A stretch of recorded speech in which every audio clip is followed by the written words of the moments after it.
paano po kayo nakarelate? Paano nyo po napag-aralan na yung damdamin ng mga? Gaya na sinabi nyo, hindi ako yung fanay, hindi ako yung katulad ng mga fans ni Nora.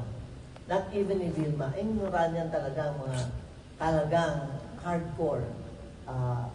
Meron ako mga hinahangaan din, pati mga artista, pero hindi sa extent na ginagawa ng mga Noranians na talaga nandun sila for Guy, anytime. So, paano ko pinaghandaan? Siyempre, alam ko lang yung fans dahil pag pelikula ni Guy, talagang, especially in the early days, kumikita lahat ng pelikula kahit ano. Umaabot na lang, di ba nabanggit ko sa movie, yung kanila ni Guy at Pete, umabot ng 6 months. May ganun ba pelikula ngayon? Wala. Unheard of. So, sabi ko kay Adolf, parang doon ako nagkaroon ng paano ko magampanan nito. Kasi hindi ko alam yung experience nila. So, through Adolf naman, may mga pinakilala siya sa akin 3 Noranians na kasama namin doon sa mga eksena. Yeah. So, nagpakwento lang ako ng nagpakwento tungkol sa buhay nila bilang fans. And that's all their life. Kasi, importante sa akin, maintindihan, marinig sa kanila kung ano yung mga pinagagawa nila. Kung anong ginawa nila para kay Guy, alam-alam sa kanya. Everything, including yung kwento na pinapasok sila ng Baby Kay sa kwarto, nandun natutulog si Guy. Isa-isa sila pinapasok, para panoorin lang si Guy na natutulog. Yung mga ganon. Ang dami pa mga istorya na kinuwento nila, nandun kami sa tent, nagkukwento.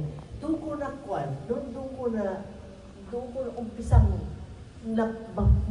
napasukan, naipasok ang sarili ko sa mundo nila, sa puso nila.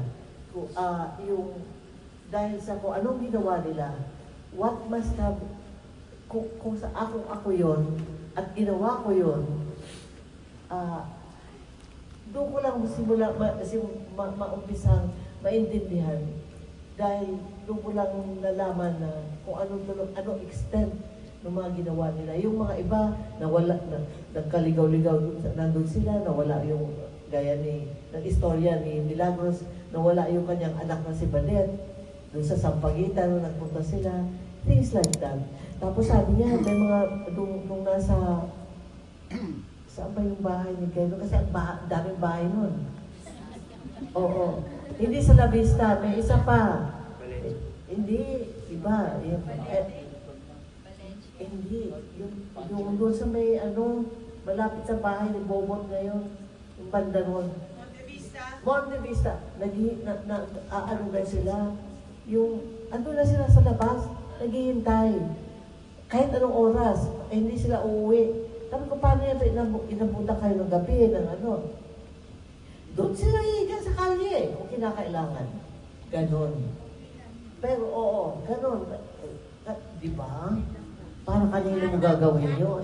Ang naalala ko lang, mga ginagawa ng mga pilgrims o pagka may apparition si Mama Mary. Di ba? Oo.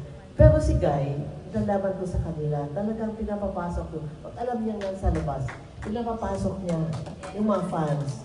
Hindi naman yung to the extent na pahigain niya sa kama niya. Doon, puro carpet kasi yung mga kuwan niya. Ang mga bahay niya nung araw. Yung Valencia, bahay niya nung araw yun. Yung kay Mother Lilia, bahay niya. Ang carpet ganito kakapal. Natutulog ang mga fans doon. So, so finally, because of their stories, nag-umpisa akong mag-relate. Inilagay ko ang sarili ko doon sa sitwasyon nila. Yun.